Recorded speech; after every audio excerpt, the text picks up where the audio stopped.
So as amazing as Doom Patrol Season 1 was, it left us with quite a few questions, some very, very big questions, like how exactly is Chief immortal? Like, did they actually really explain that thoroughly? Who could the villain or villains be next season? And, you know, why was there never ever any reference to Beast Boy? And a bunch more questions. So let's get into this, guys, because today we're breaking down a lot of the biggest questions coming out of Doom Patrol Season 1.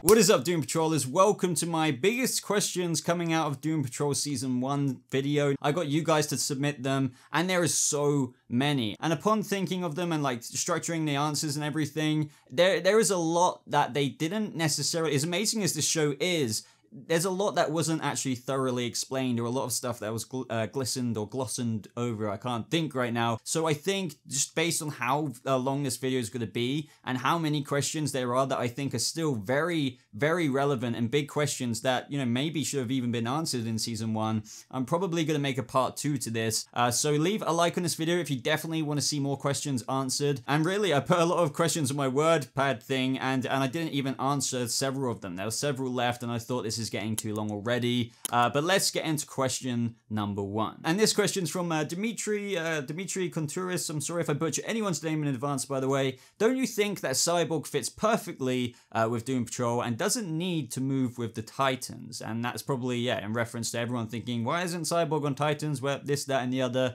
So let's talk about that. So I think Cyborg does fit very well with the Doom Patrol indeed, and I can understand why the showrunners wanted this to happen versus what everyone would have naturally expected with Cyborg having a role maybe on Titans. But I think Cyborg not only fits with the story, with the fact that the Doom Patrol is this dysfunctional family, and they needed someone like Victor with great leadership skills and field experience, but he also had a lot of story to offer with how much baggage and damage he has, just as much as any of the other characters in the show, to be honest, as well. So I don't think it's completely necessary to move Victor over to Titans, but I would like to see some form of future crossover one day if they ever decide to delve down into focusing on show connectivity. But currently all of that connectivity is up in the air at the moment, and the streaming service really isn't concentrating on it as of now. For example, we know that Cyborg has made quite a name for himself in the Doom Patrol continuity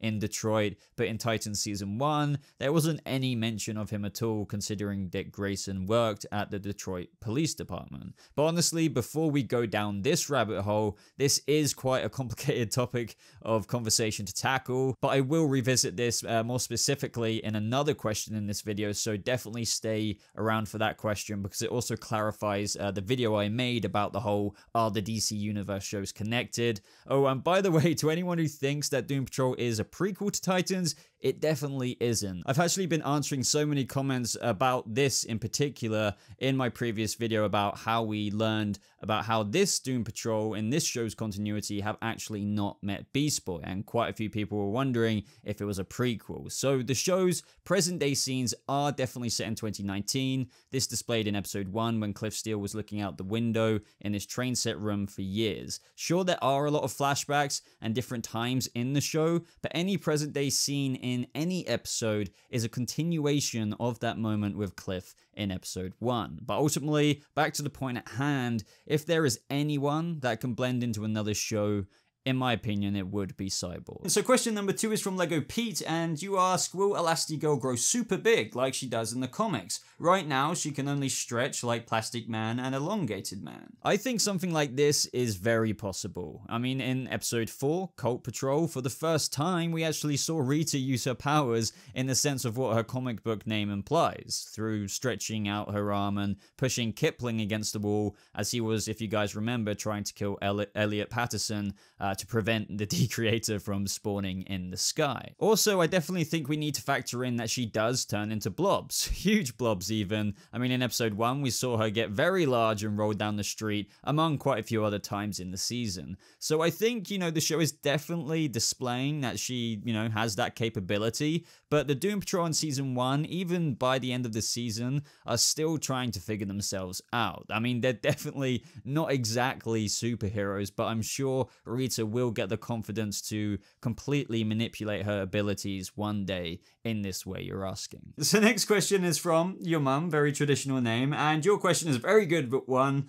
Who do you think the next season's big villain will be? Now this is way too early to tell, but I do have quite a bit to say about this. So we've had quite a bit of setup in season 1. For example, in episode 6, the Doom Patrol episode, we see that Rita is shown the original Doom Patrol's trophy room, which included the brain container of Ultimax, who is the leader of the Brotherhood of Evil. And we've also had a couple of other references to the Brotherhood of Evil this season, including how quite recently Mr. Nobody was kicked out, and also in that scene was teased Monsieur Mala, who is also a very, very loyal follower of the Brain, or Ultimax. So I could honestly imagine season 2 consisting of the Brotherhood of Evil rising up, and this could, happen throughout the season slowly before going full steam in certain episodes, kind of like how, if you guys remember, Mr. Nobody wasn't in every single episode, nor was he even mentioned sometimes, but in between those we explore other episodes, kind of just like what we did with the Decreator and the Recreator,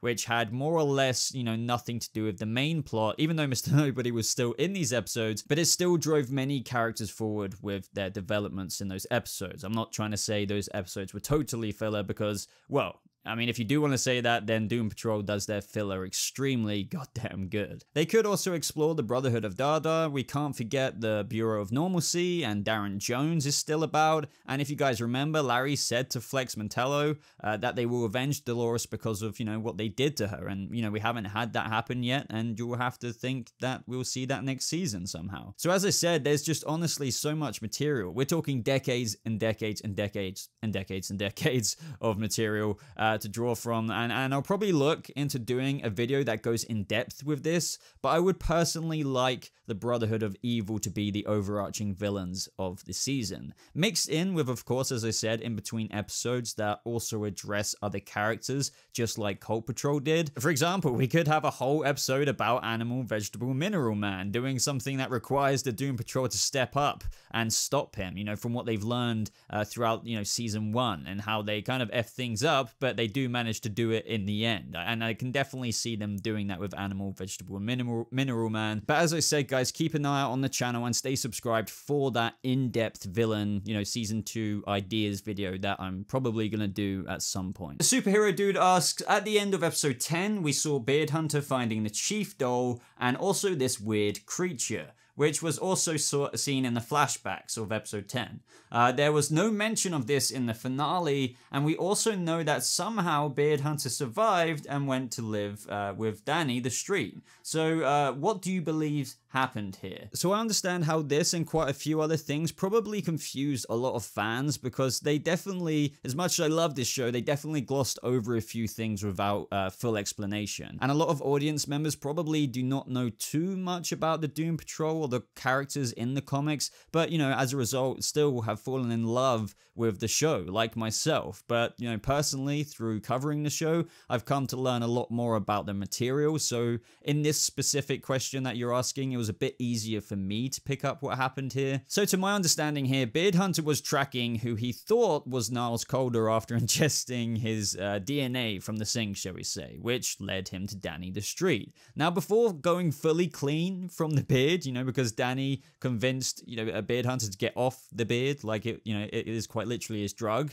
and then Beard Hunter, lived on Danny the Street. Beard Hunter somehow managed to get down to where Danny was holding Chief's daughter, Dorothy Spinner. So I assume Niles' DNA led Beard Hunter to Dorothy Spinner because, well, they share the same DNA, but Chief was in the white space, we can't forget that. So the only place Beard Hunter would be led to through his abilities to track down, people's DNA or beards or whatever, you know what I mean, could be only somewhere where he could physically travel to, which is to Danny the Street. Now, in the comics, guys, Dorothy Spinner has traditionally even been a member of the Doom Patrol, but her powers are very, very interesting. She can quite literally bring things to life from her imagination. So that scene where the creature comes out is a blend of that and what the show has also introduced, which isn't unusual because, the shows don't always copy and paste from the comics. They introduce changes, sometimes things very similar, and alter things so that they feel new, fresh,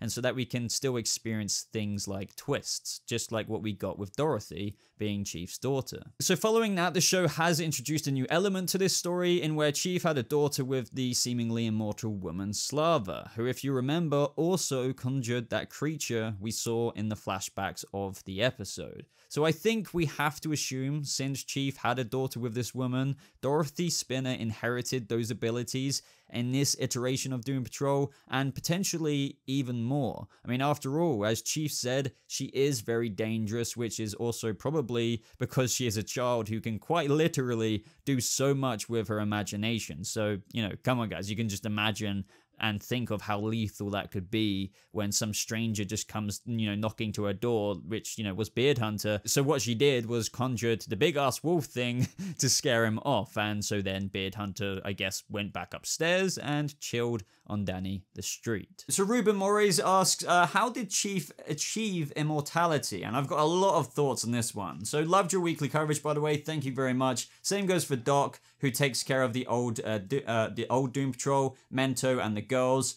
There are some characters that seem to age while others just don't, which I didn't find myself bothered by too much since the show is freaking amazing. I know what you mean by that, but there is definitely stuff to look into here. So I truly believe this still remains ultimately a mystery. So of course we have been clued in a lot more by the time of the finale as to why Chief did what he did to the Doom Patrol, you know, being involved in a big portion of their creations, which was so that he could live as long as his daughter does, even if it means just one more day, so that he can ensure her safety, as well as, of course, the safety of others, because she is very, very dangerous. But we never have had it thoroughly explained to us as to how he has lived so long. For example, even the day before he met his love, Slava, in episode 10, Hair Patrol, Timothy Dalton is 73 years old in real life. So when he first met Slava, those were flashbacks to 1913. So even if you aged him down in those flashbacks to his, I don't know, mid-50s, Doom Patrol is set in 2019, so Chief would technically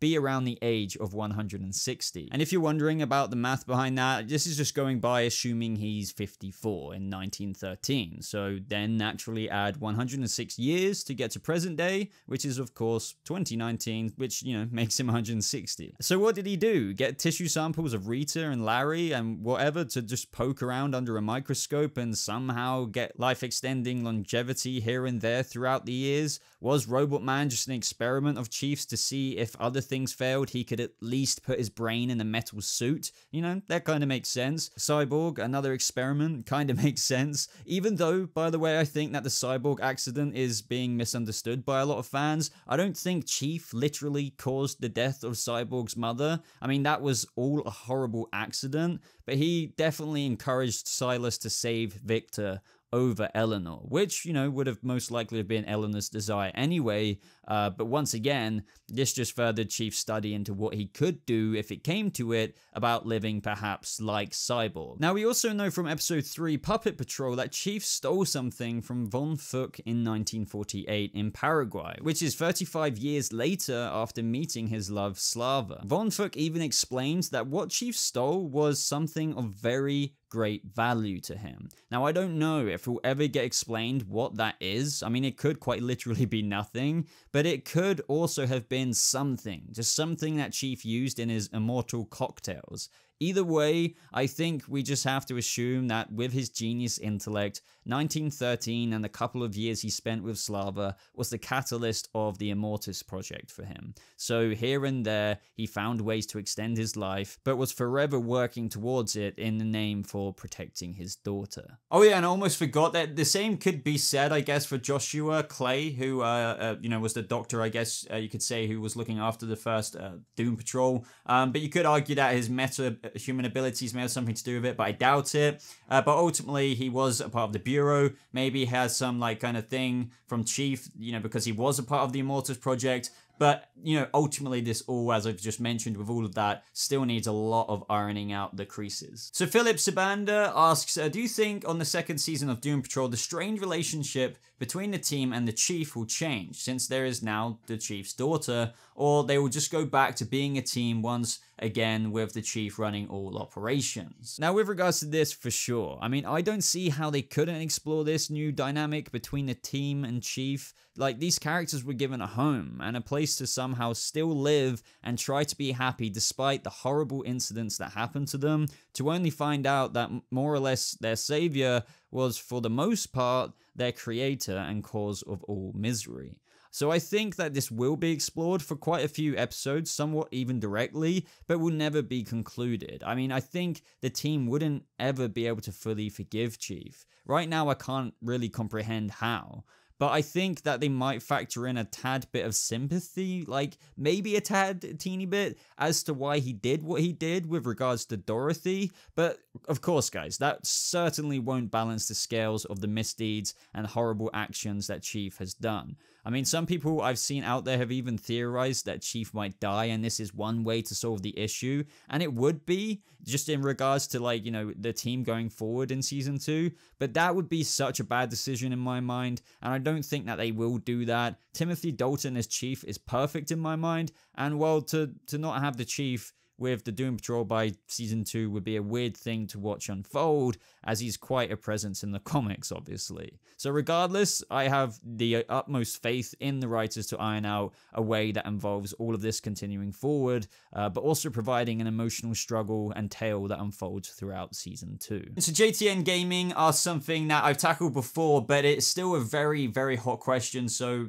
I'm going to very much so go over it here. So, hey Boba, why was there no reference to Beast Boy or the Titans, and will we see Flex Mineral Man again? So I briefly mentioned this at the beginning of my videos, as you guys will probably remember if you've watched up to this point, and I've done a whole separate video on this. So in a nutshell and a half, because this is still going to take some explanation for those of you who didn't watch that video, there is no official word on how or if or when these shows will be connected. Now yes, we saw the Doom Patrol in Titans Season 1, Episode 4. But back then, they didn't know if they would have a show, but did what they could and the best they could to make that episode regardless with the Titans. Then, the episode turned into a green light for the show, and naturally, as we probably, would all handle this the same, if given the opportunity to develop a whole show, you would rethink things, characters, stories, and everything, down to the last detail to what you originally showed beforehand, and what we saw in Titans Season 1. This is why the Larry you saw in Titans Episode 4 was so happy, even singing AC/DC,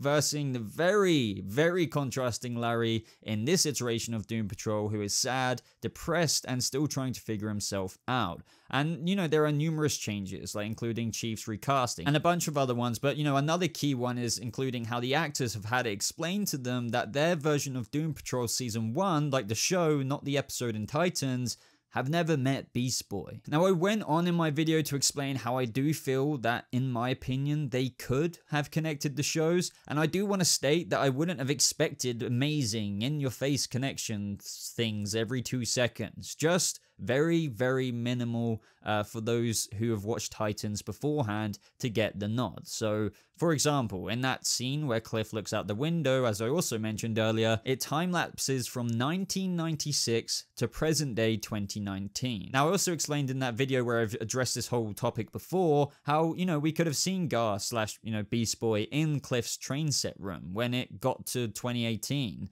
even if just for 2 seconds, as a little blur walking really fast, due to the nature of a time-lapse, since Titans was set in 2018 as of when it was airing. Ultimately, guys, it seems no matter what you look into with this, it is that there is no real answer apart from that they're not really focusing on this right now. I don't think it's ever out the possibility of happening. I mean, the shows being connected, that is, but that they just don't really, to put it bluntly, properly care about that right now. From my understanding, they wanted to forge a show with no limitations or restrictions and just, have it be whatever they wanted it to be. As I mentioned though, in my opinion, and I still stand by this, they could have loosely connected it through the examples I've already given. I mean, another thing to just confuse you guys even more and what's already confused fans is that they kind of already done this and done this approach in Episode 2, Donkey Patrol, which was where we first meet Cyborg. Now, through the grapevine, I've come to learn that this wasn't really meant to be taken seriously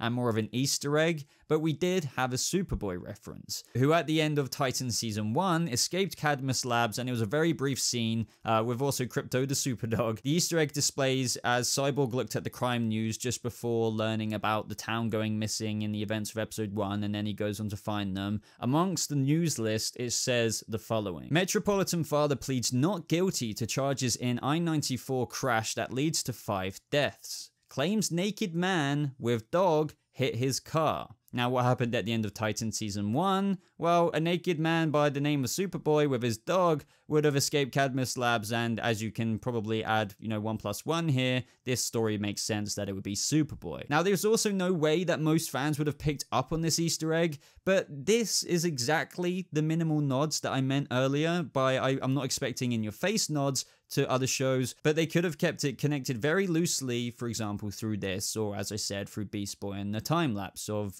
1996 to 2019. But now, given all of this information we have learned about how it isn't necessarily in the same world, naturally this led to fans to automatically think they were connected, but as a result, it's just confused fans even more given all the information I just laid out for you. So you can all theory craft as much as you want, honestly, but ultimately, it just will be debated forever until we get a concrete answer from the showrunners. Now, one way to fix this definitively that I've thought of, and a lot of other people have thought of, is if they ever do want to definitively also just connect the shows and say, right, let's do this, it's, for example, one day to just blame Mr. Nobody for some kind of manipulation, that's not even a word, manipulation element to this all. So the writers could definitely think of something. I just personally think that as much as I adore this streaming platform and what they're doing, they could have done it without causing this kind of confusing issue. And in terms of Flex Mentello and Animal, Vegetable, Mineral Man, as I said in my villains question about next season, I definitely think we see him again. I think they know to write him in because we all find it hilarious. And in terms of Flex, they should know to bring him back. I would love him as in quite a few episodes as like an additional Doom Patrol member because he was executed perfectly. So if I had to put money on it, I would say that he's coming back, but I couldn't tell you if he's coming back as like a series regular, probably just a recurring role. So Doom Patrollers, I know this was quite a long video, but I really hope it was informative and helped you formulate even more, opinions and thoughts on all of the questions I tackled today, or just gave you some of my insight that could have been helpful and handy for you to understand about the show. But as I said, there is so many more questions to tackle, like another one, what do you think will happen to Beard Hunter and Mr. Nobody in the painting with the white space? And what about Danny the Brick? Like, what's going on with him? So if you want to see that video, definitely leave a thumbs up just to let me know that you want to see more explanations like this from me. But ultimately, thank you so much for watching as always. I hope you guys have a lovely rest of your day, and I'll see you Doom Patrollers in the next video. Goodbye.